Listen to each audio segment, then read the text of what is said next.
Alhamdulillah,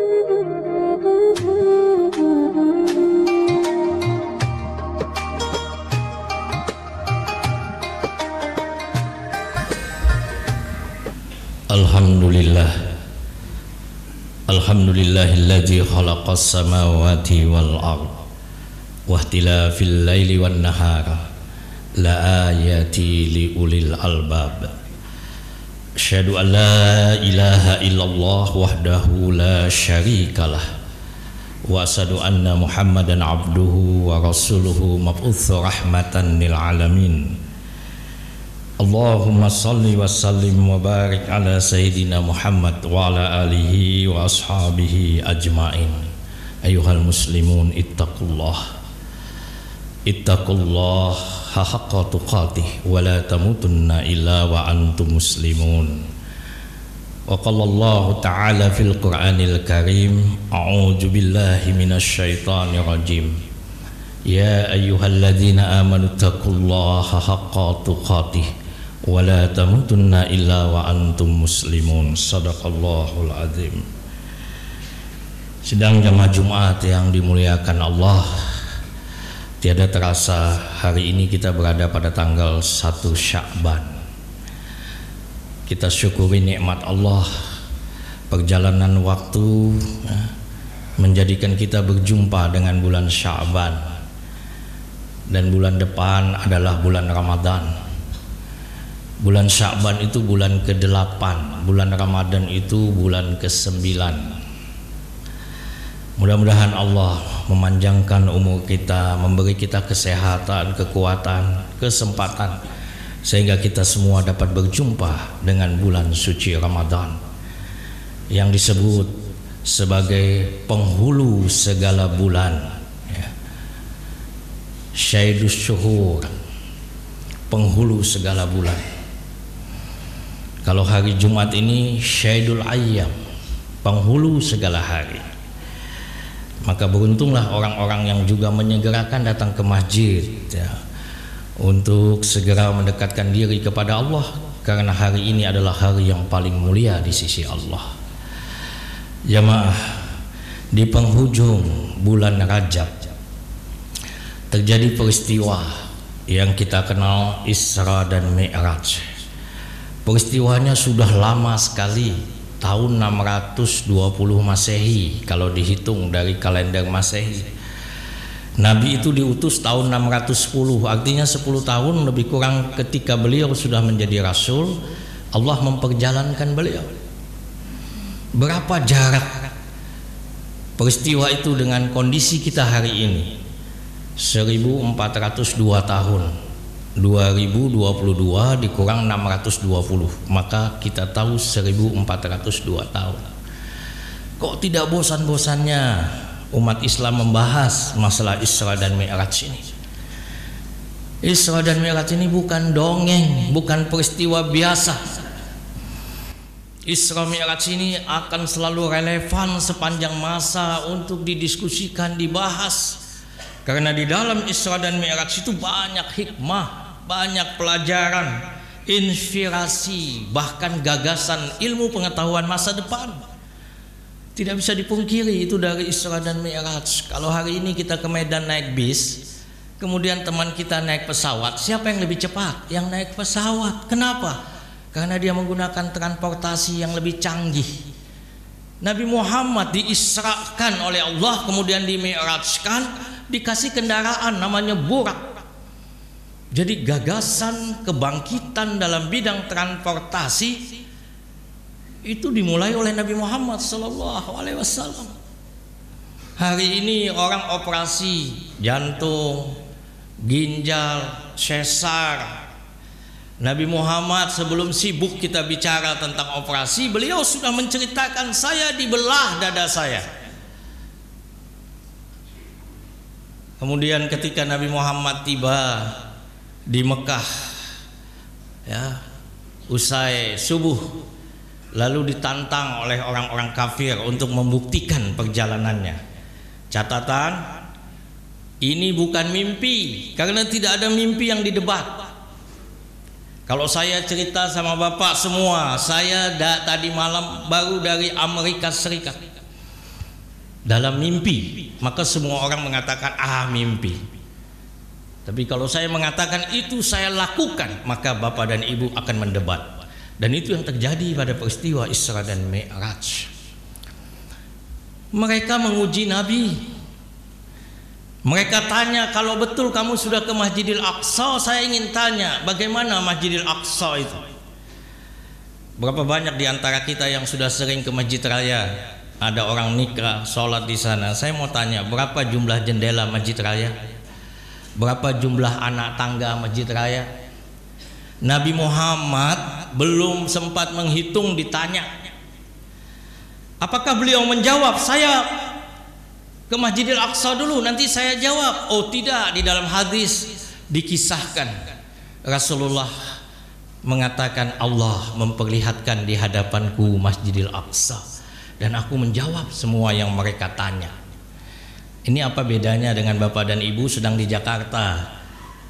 Bapak, sedang di Jakarta, kemudian telepon istri, saya lagi di mall, ini ada tas bagus, mau warna apa? Hidupi video call, dijalankan.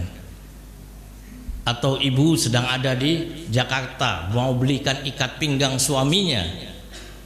Anak kita sekarang ada di Eropa, anak kita sekarang ada di Australia.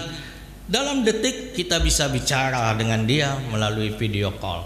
Peristiwa-peristiwa ini ketika Nabi menjalani Isra dan Mi'raj sudah Nabi alami. Jadi jangan sombong sekali kita hidup di abad ini. Kalaulah Nabi hidup bersama kita, beliau tidak aneh. Jamaah yang dimuliakan oleh Allah, semua mukjizat para nabi dan rasul itu dapat disaksikan kecuali Isra dan Mi'raj. Isra dan Mi'raj ini unik karena terjadinya malam hari, tidak ada yang lihat. Nabi Musa membelah laut, ada yang lihat. Nabi Ibrahim dibakar dalam kobaran api, api tiba-tiba dingin karena perintah Allah, ya naru kuni bardan wassalaman ala Ibrahim. Hai api dingin, perintah Allah. Api panas, tapi yang memiliki hukum alam ini Allah. Maka Allah perintahkan, dinginlah engkau, selamatlah Nabi Ibrahim. Ini disaksikan. Nabi Yunus dilempar dalam lautan samudera yang luas, ditelan oleh ikan, dilihat. Tapi Isra dan Mi'raj tidak ada yang melihat. Ada yang mungkin bertanya, ya, terutama orientalis, mungkin orang-orang di luar Islam, kenapa tidak siang hari saja Isra dan Mi'raj? Nabi umumkan, ini saya mau berangkat sekarang dari Masjidil Haram ke Masjidil Aqsa naik burak.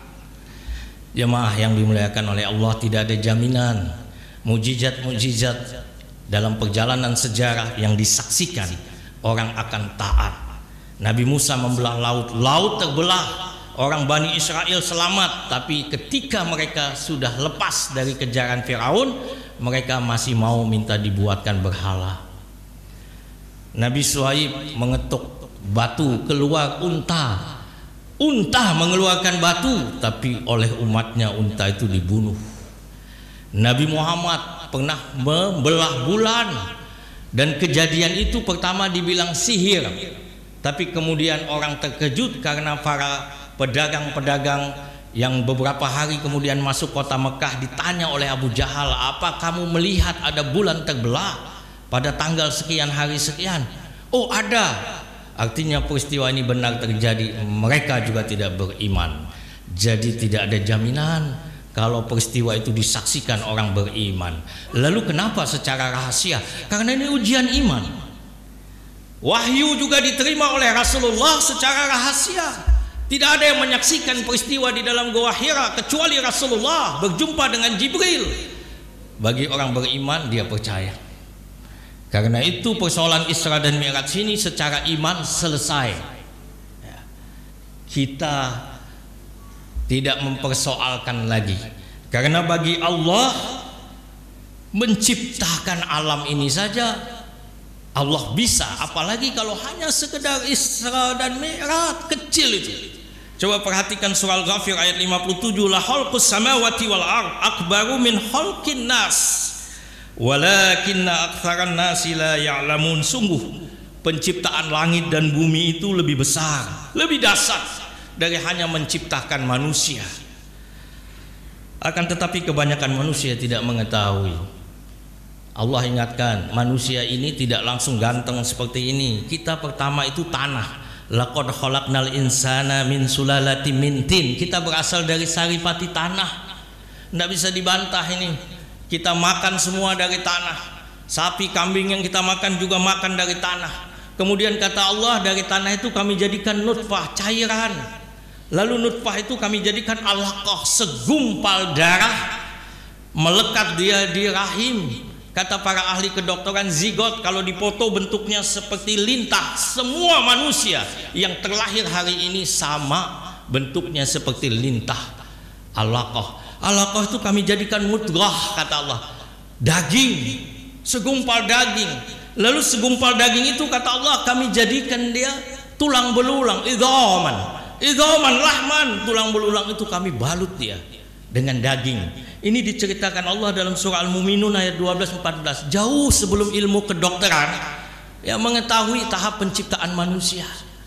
Setelah itu barulah Allah mengatakan tsumma ansa'nahu khalqan akhar. Kemudian kami menjadikannya makhluk yang berbentuk lain. Ini yang namanya embrio. Ini yang Bapak kalau datang ke dokter diberitahu lewat USG, ini anaknya jenis kelaminnya laki, ini perempuan. Ya, kadang-kadang dokter nambahi hidungnya mancung, nah itu tambahan-tambahan. Ya, tapi Allah memberitahu kita ini nggak ada apa-apanya. Karena itu kita sholat sujud. Kenapa? Karena kita akan kembali kepada Allah. Oleh karena itu orang-orang yang sholat masih sombong, itu dia tidak menghayati makna sholat. Jamaah, penciptaan manusia yang begini hebat, Allah katakan la khalqus samawati wal ardi akbaru min khalqin nas. Sungguh penciptaan alam ini, langit bumi, itu lebih dahsyat dari hanya menciptakan manusia. Dalam surat Dukhan ayat 38 Allah menyatakan wa ma khalaqnas samawati wal arda wa ma bainahuma la'ibin. Tidaklah kami bermain-main. Serius kata Allah, kami serius dalam menciptakan langit bumi dan apa yang ada di antara keduanya. Karena itu semua ilmuwan di muka bumi sekalipun ateis, dia mengatakan alam semesta ini teratur. Sekalipun rumit, kompleks, tapi sangat teratur. Siapa yang mengaturnya? Pencipta seluruh alam ini. Dan Allah mengatakan wa ma khalaqnas samawati wal arda wa ma bainahuma la'ibin. Tidaklah kami bermain-main dalam menciptakan langit bumi dan antara langit dan bumi. Jamaah yang dicintai oleh Allah, jadi Isra Mi'raj ini dari sisi iman sudah clear, kita tidak mempersoalkan. Jauh dari itu pun Allah mampu, ya. Kenapa Nabi Muhammad tidak pakai peralatan khusus padahal pesawatnya atau buraknya itu kecepatannya dahsyat? Itu berlaku bagi kita. Dalam proses mukjizat, semua hukum yang berlaku bagi manusia dibatalkan oleh Allah. Karena itu Nabi Yunus 40 hari 40 malam di dalam perut ikan itu tidak mati.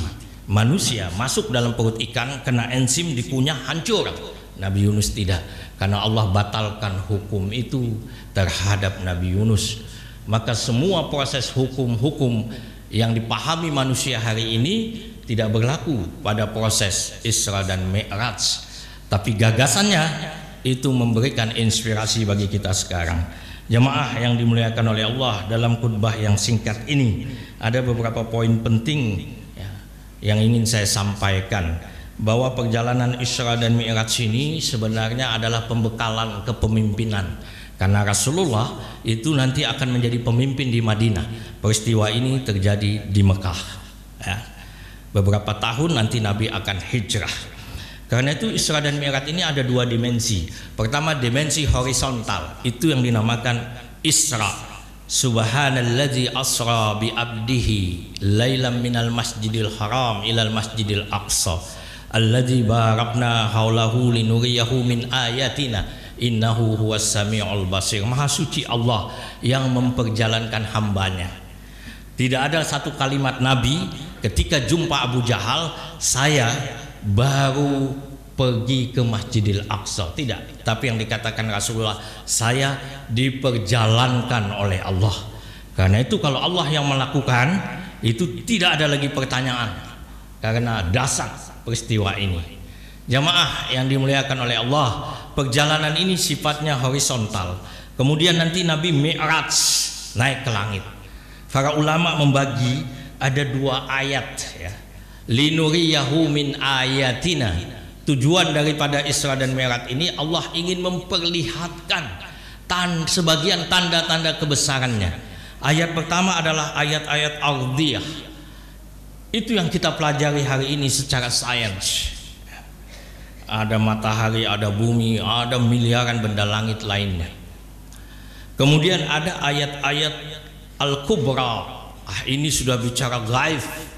Bahkan Jibril mengatakan dalam hadis, wahai Rasulullah, saya sampai di sini ketika tiba di batas Sidratul Muntaha. Nabi bertanya, mengapa kamu tidak ikut? Akan musnah makhluk yang mau melewati garis ini ya, kecuali atas izin Allah. Satu-satunya manusia hanya Nabi Muhammad. 124.000 nabi di dalam hadis, 124.000 nabi. Allah pilih 313 menjadi rasul. 313 rasul Allah pilih, 25 nama ditaruh dalam Al-Quran. Itu yang wajib kita ketahui. Dari 25 nabi pilihan dalam Al-Quran, hanya 1 yang dipilih oleh Allah menuju kemuliaan dan keagungan, dialah baginda Rasulullah Sallallahu Alaihi Wasallam.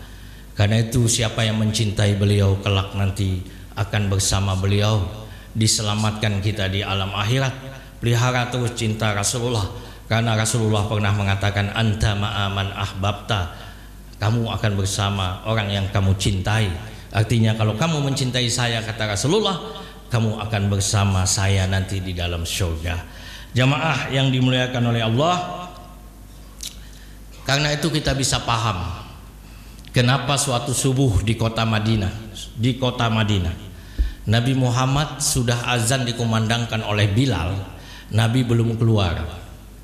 Nabi rupanya menangis waktu Bilal menjumpai, karena jamaah sudah nunggu. Waktu ditanya, kenapa engkau nangis ya Rasulullah, Rasul memberitahu telah turun ayat Allah, inna fi khalqis samawati wal ard wa ikhtilafil laili wan nahar la ayati li ulil albab. Ayat 190. Dilanjutkan 191. Siapa ulil albab itu?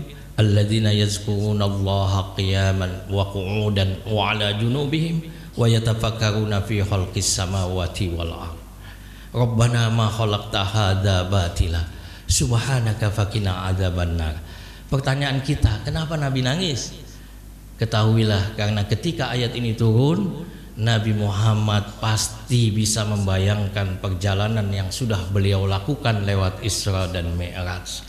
Karena itu turun ayat ini menjadikan Nabi gemetar, tubuhnya bergoncang ya. Jamaah yang dimuliakan oleh Allah, perjalanan horizontal dan vertikal ini juga memberikan gambaran bahwa Nabi Muhammad sebagai calon pemimpin disiapkan Allah untuk membangun hubungan yang disebut hablum minanas, hubungan yang baik dengan sesama, dan hubungan dengan Allah yaitu hablum minallah. Di dalam perjalanan dikisahkan Jibril berkata, wahai Muhammad, ini adalah Yasrib. Apa ini? Nanti kamu akan hijrah ke sini satu saat dari Madinah. Ini Bethlehem, tempat lahirnya Nabi Isa. Ini Bukit Tursina, tempat Nabi Musa menerima wahyu. Ini Madian, tempat Nabi Shuaib ya, beliau berdakwah. Nabi Muhammad dibuka wawasannya sebagai pemimpin. Karena itu ketika nanti sudah sampai di Masjidil Aqsa, Nabi Muhammad disuruh memimpin malah. Jadi itu kepemimpinan Nabi yang pertama sebelum manusia mengakuinya. Jamaah yang dimuliakan oleh Allah, hikmah terbesar daripada peristiwa Isra dan Mi'raj ini kita paham, yaitu perintah sholat 5 waktu. Puasa itu turun ayat, ya ayyuhallazina amanu kutiba alaikumusiyam kama kutiba alal ladzina min qablikum la'allakum tattaqun. Tapi sholat itu diundang langsung Rasulullah. Ini menunjukkan sholat itu bukan ya, hal yang biasa-biasa. Karena itu mari kita perbaiki sholat kita. Awwalu ma yuhasabu bihil abdu yaumal qiyamah as-shalah. Nanti yang akan ditanya oleh Allah dari seorang hamba di hari kiamat adalah solat. Solat yang ditanya. Yang lain akan diperhitungkan setelah solatnya beres. Solat yang baik, solat seperti Rasul, shollu kama ra'aitumuni usolli. Paling tidak kata ulama ada 3 syarat solat baik. Pertama, awal waktu. Awal waktu, berapa banyak kita meremehkan awal waktu. Yang kedua, di tempat azan dikumandangkan, artinya masjid, musola. Yang ketiga, berjamaah. Inilah solat yang baik, yang kualitasnya tentu saja berbeda dengan solat sendiri. Dan jamaah, solat itu diawali dengan panggilan, namanya azan. Azan bukan panggilan muazin.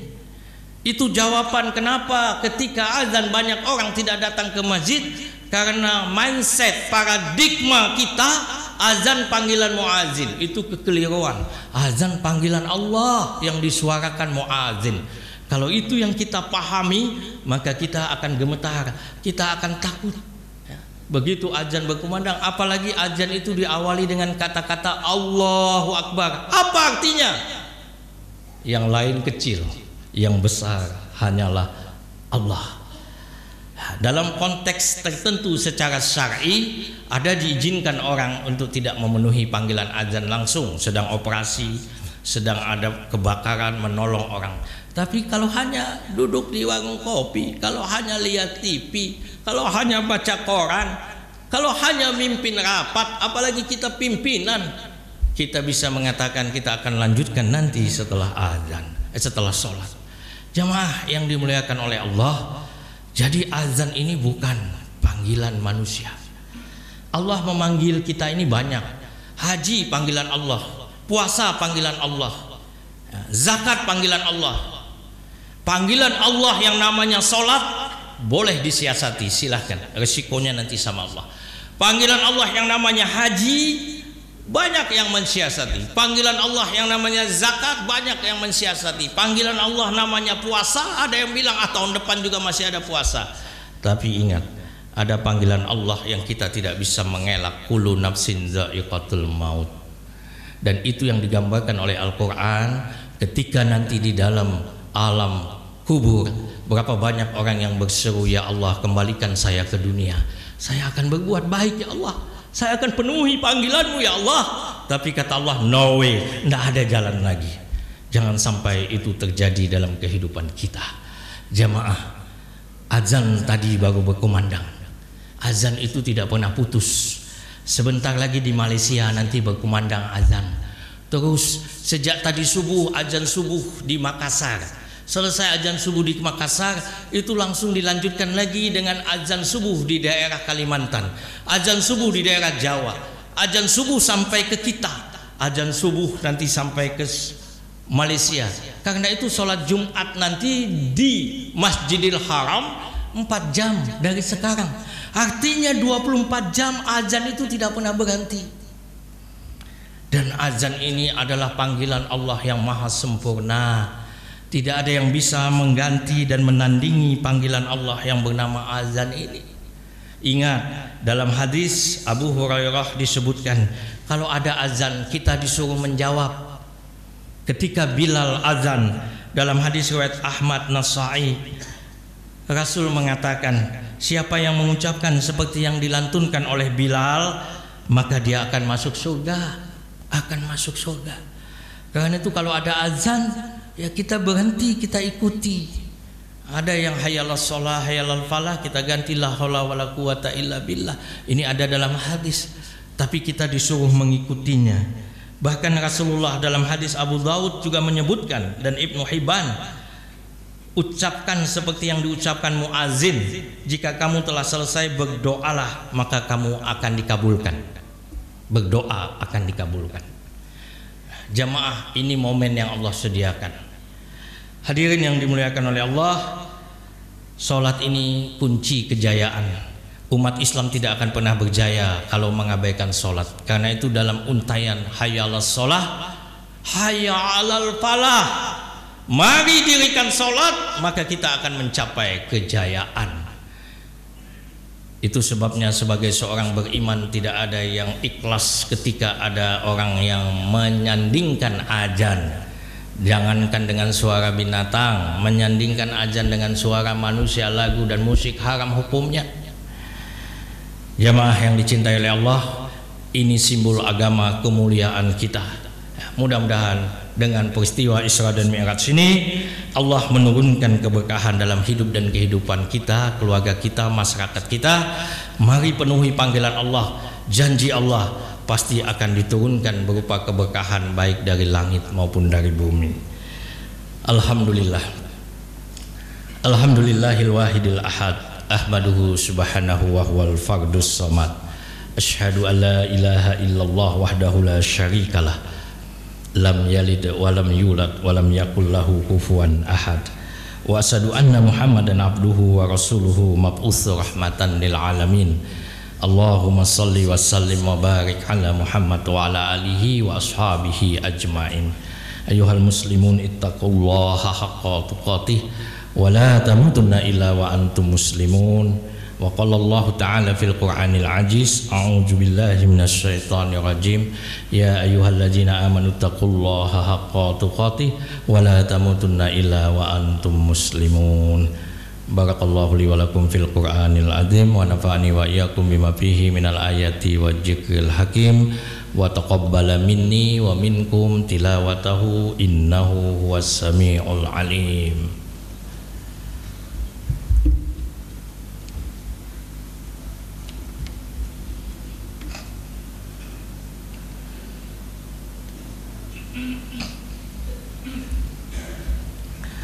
Alhamdulillahilladzi hadana lihada wa ma kunna linahtadiya laula an hadanallah.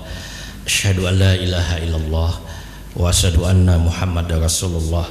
Allahumma shalli wa sallim wa barik ala sayyidina Muhammad wa ala alihi wa sahbihi ajmain. Ayyuhal muslimun ittaqullaha haqqa tuqatih wa la tamutunna illa wa antum muslimun. Wa qala Allah ta'ala fil Qur'anil karim, a'udzu billahi minasy syaithanir rajim. Innallaha wa malaikatahu yusholluna 'alan nabi ya ayyuhalladzina amanu shallu 'alaihi wa sallimu taslima. Allahumma ighfir lil muslimin wal muslimat wal mu'minin wal mu'minat al ahya'i minhum wal amwat. Allahumma rabbana zalamna anfusana wa illam taghfir lana wa tarhamna lanakunanna minal khasirin. Rabbana la tuzigh qulubana ba'da idh hadaitana wa hab lana min ladunka rahmah innaka antal wahhab. Rabbana hab lana min azwajina wa dzurriyyatina qurrata a'yun waj'alna lil muttaqina imama. Rabbana atina fid dunya hasanah wa fil akhirati hasanah wa qina adzabannar. Walajiqullahi akbar. Aqimis shalah.